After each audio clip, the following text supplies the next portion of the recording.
beach here at Aden is lovely. The sand is warm, and the sharks, unlike those in the market, are not always hungry. A dip before work? Certainly. But behind the strip of sand, volcanoes, long extinct, have heaved the land, breaking it up and ringing the port with jagged, dangerous mountains. Not much happens here. Just living is difficult. Every now and then you see villages which have died. Nature's cruelty isn't enough. Man joins in and promptly overacts. Federal Arab troops stand guard against the rebel tribesmen. And over this improbable land, a stream of daily commuters, servicemen of the RAF and Army working together, fly inland to help the local forces.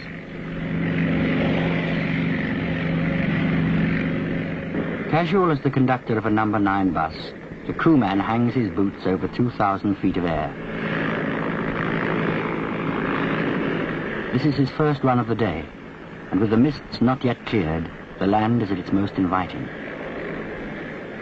On the only road that leads up country, a convoy of army trucks is doing it the hard way.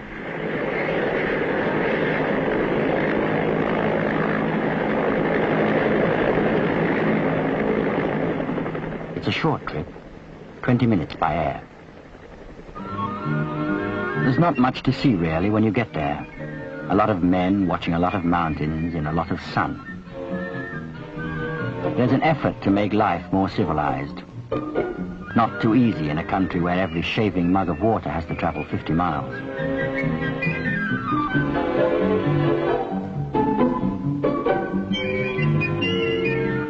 But the boys have a way of looking after themselves.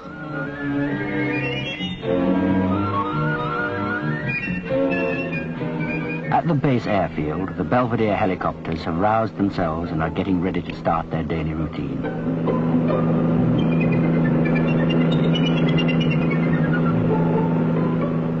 These craft do what they call the grocery run, spinning over the mountains up to the front 5 or 6 times a day, carrying anything from beef burgers to bulldozers.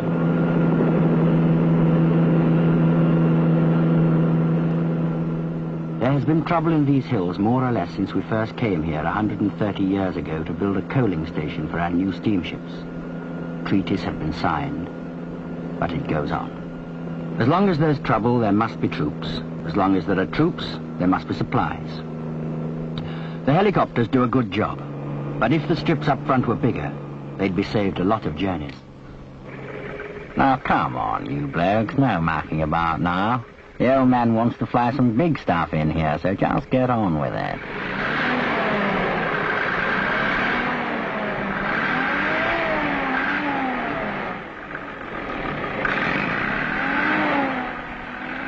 In this heat, at this height, the air is thin, and the huge Beverly freighters need all the room they can get to heave themselves into the sky. So the airmen get their shirts off. Machinery, often dropped in piece by the choppers, copes with most of the hard work. But at 130 degrees in the sun, and there is no shade, even to blink makes your eyelids sweat.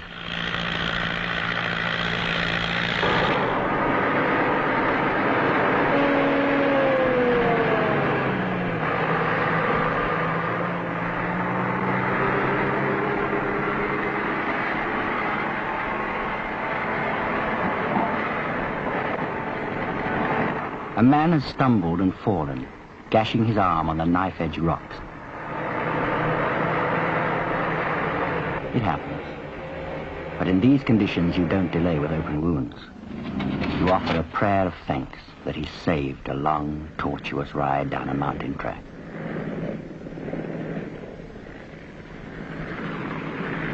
A whirlwind is detailed to take him back to base.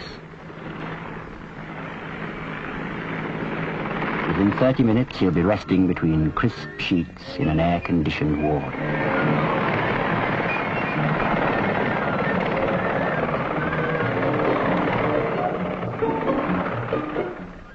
Doesn't look much like London Airport. It doesn't have to. A mountain has been moved a little to the right, and the runway is completed. A fully loaded Beverley lowers itself gingerly down.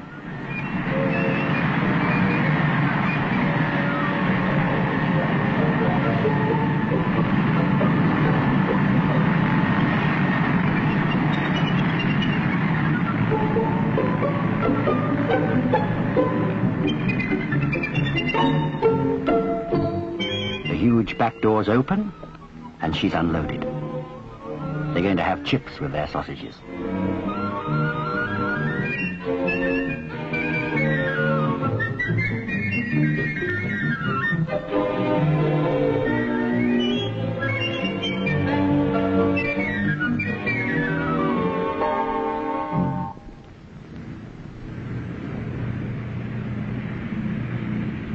The sentries going off duty head back for a quick beer and a slow game of cards. But however much they relax, they don't forget that they're soldiers, fighting men. That's why they're here. From the air, the forward HQ looks like a canvas council estate. But there are reports that there's movement in the hills. What it is, who it is, no one quite knows yet. A Shackleton will reconnoiter the area. These planes can and do spend a day in the sky, but not today. This is to be a look-see.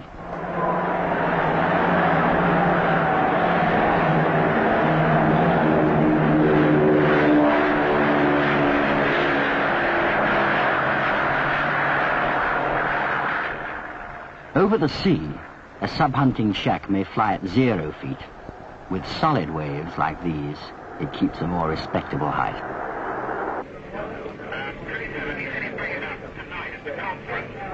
There's evidence to make HQ realize that something is brewing and to consider whether a movement of artillery would be timely. Remember those films of the gallant 103rd manhandling their guns over the Khyber Pass and all those mules tumbling over the edge?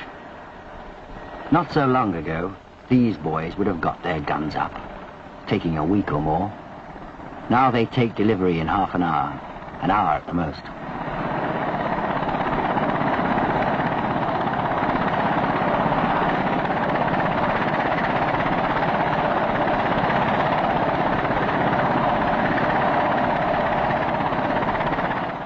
This land soaks up troops as quickly as it would water, should it ever rain.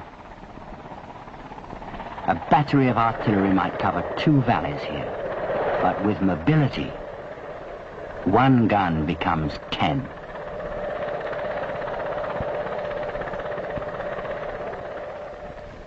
All the aircraft are at the advanced strips. The hunters are kept at base. But what's 50 miles at 600 miles an hour? Provided the aircraft is kept ready.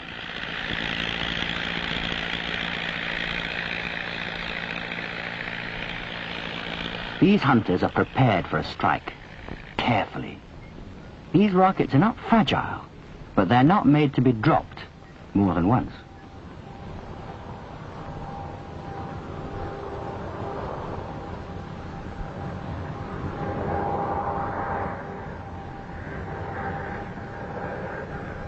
Behind the nose cone is a camera.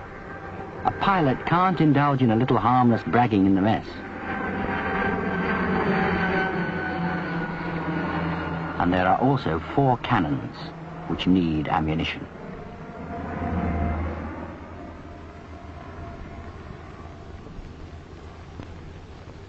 If you fly at the speed of this plane, a check is never just routine. Up front, the rebels have come right up to the airfield. The RAF regiment is keeping them at bay.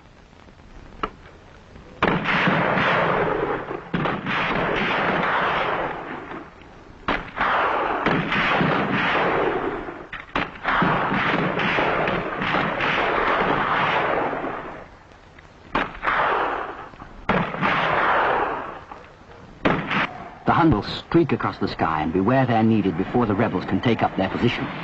One quick blow can save months of tracking and sniping.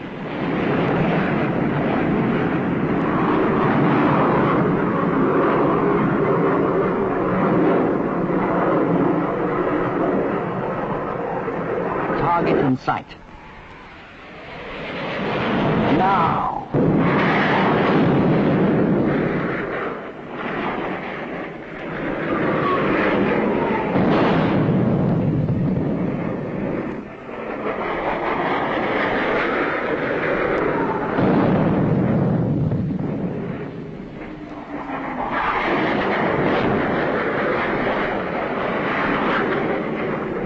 guns taken from the expended hunters.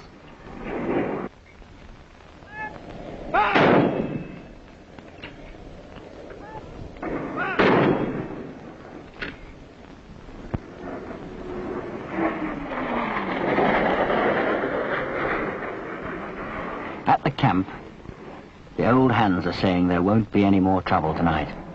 But there's no guarantee. There never is out here.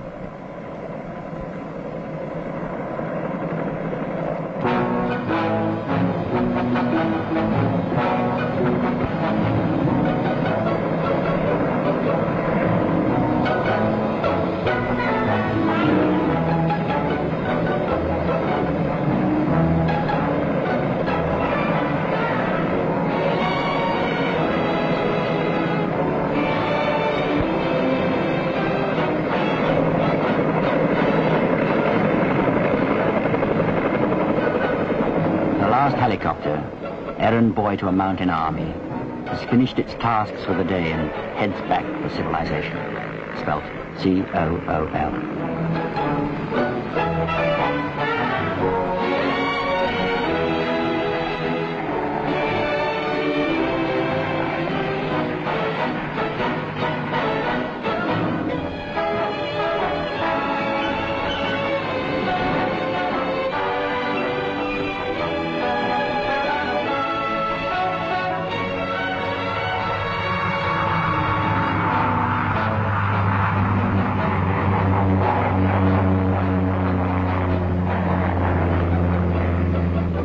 The job goes on.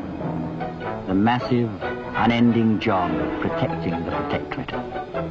It's been a hard day's flight, and tomorrow will be another. But this is why they came here.